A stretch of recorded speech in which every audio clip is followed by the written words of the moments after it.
Hello students and welcome to another science online class. We will continue our discussion for the topic molecular genetics, evolution, and population ecology.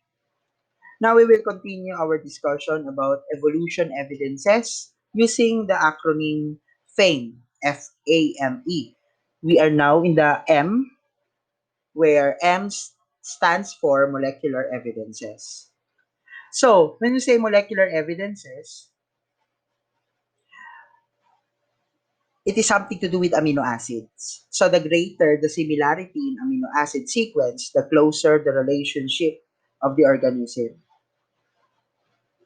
Okay? So the organisms which are similar in structure and also possess similarity at the biochemical level could probably have a common ancestor. So as you can see in this chart, so in this column, we have the number of amino acid differences from human.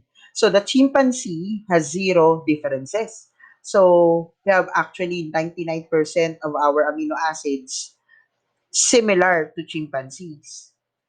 1 in rhesus monkey, rabbit 9, cow 10, pigeon 12, bullfrog 20, fruit fly 24, wheat germ 37, and yeast 42.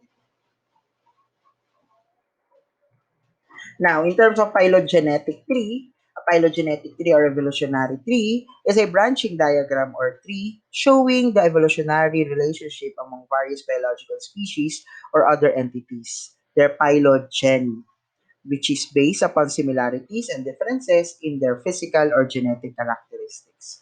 So, look at this one. Oh, this is the root ancestor. So, the point in this point, this is the most recent common ancestor of A, B, C, D, and E.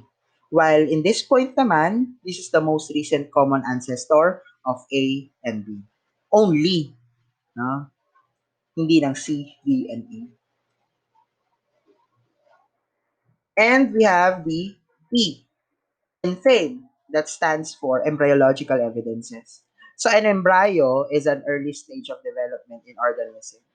So embryo of vertebrates are similar during the first stage of their embryonic development and have several homologous structures that are not present when the organisms are adults. So as you can see in this stage, okay, during the embryological stage of fish, salamander, tortoise, chicken, rabbit, and man, meron silang gill slits.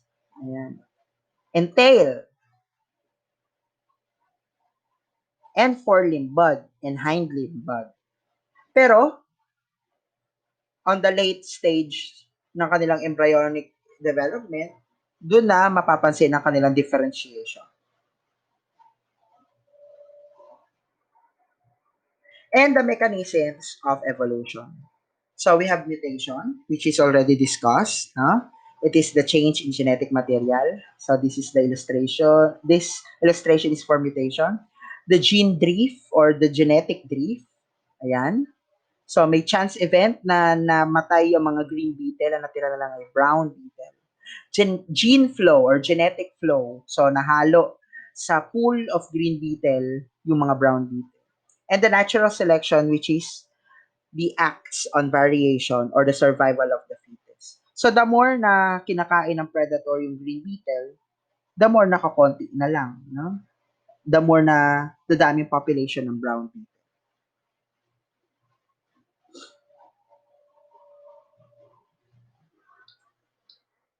Yeah, so these are some illustrations about natural selection. We have variation, differential reproduction, and heredity.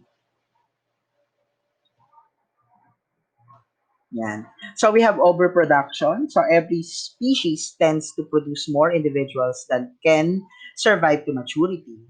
Variation is the individuals of a population have many characteristics that differ. Selection, some individuals survive longer and reproduce more than others do. And adaptation, so the traits of those individuals that survive and reproduce will become more common in a population.